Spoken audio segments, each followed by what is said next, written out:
امام علی علیہ السلام کی خدمت میں ایک شخص آیا اور اداس بیٹھا تھا۔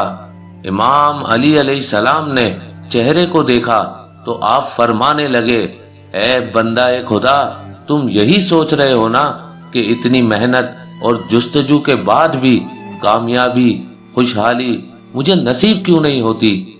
وہ کہنے لگا، ہاں یا علی، میں دن رات محنت کرتا ہوں، پھر بھی میرے کام نہیں بنتے، ایسا لگتا ہے میرا نصیب ہی خراب ہے۔ بس یہ کہنا تھا تو امام علی علیہ السلام نے فرمایا، اے شخص، یاد رکھنا، اس زمین پہ انسان کے کاموں میں رکاوٹیں اس لیے آتی ہیں کیونکہ وہ اپنے وجود میں ایک بدترین عادت رکھتے ہیں جس سے ان کا نصیب خراب ہوتا ہے، ان کی خوشحالی ختم ہوتی ہے۔ تو وہ کہنے لگا، یا علی، وہ کون سی عادت ہے؟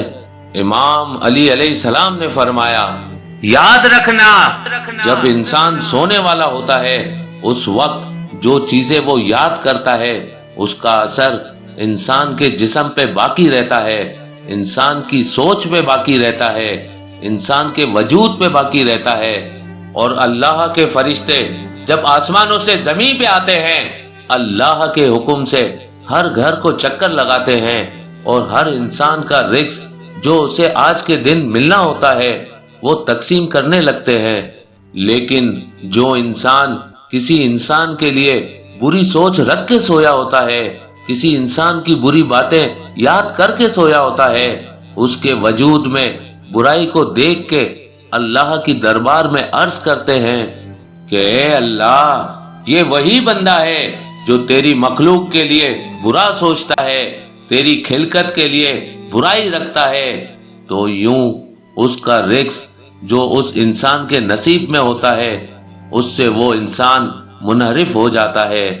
یاد رکھنا، اگر تم چاہتے ہو کہ تمہارے رزق میں فراوانی ہو، خوشحالی تمہارے ساتھ رہے، کاموں میں کوئی رکاوٹیں نہ آئے، تو رات کو سوتے وقت اللہ کی ہر خلقت کے لیے اچھا سوچ کے سو۔ اگر کسی نے تمہارے ساتھ برا بھی کیا ہے تو اس کے لیے بھی اچھا سوچ کے سو، کیونکہ جو چیزیں تم سوچ کے سو گے وہی خیالات، وہی احساسات تمہارے وجود پہ اختیار رکھیں گے۔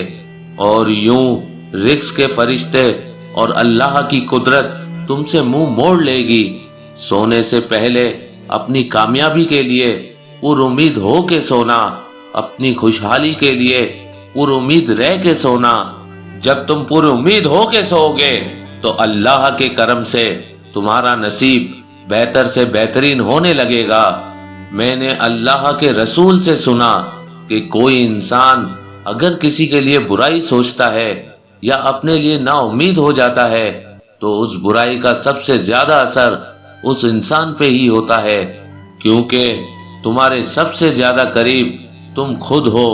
تمہاری اچھی سوچ تمہارے نصیب کو اچھا کرے گی، تمہاری بری سوچ تمہارے ہی نصیب کو برا کرے گی، تمہارے ہی نصیب کو برا کرے گی۔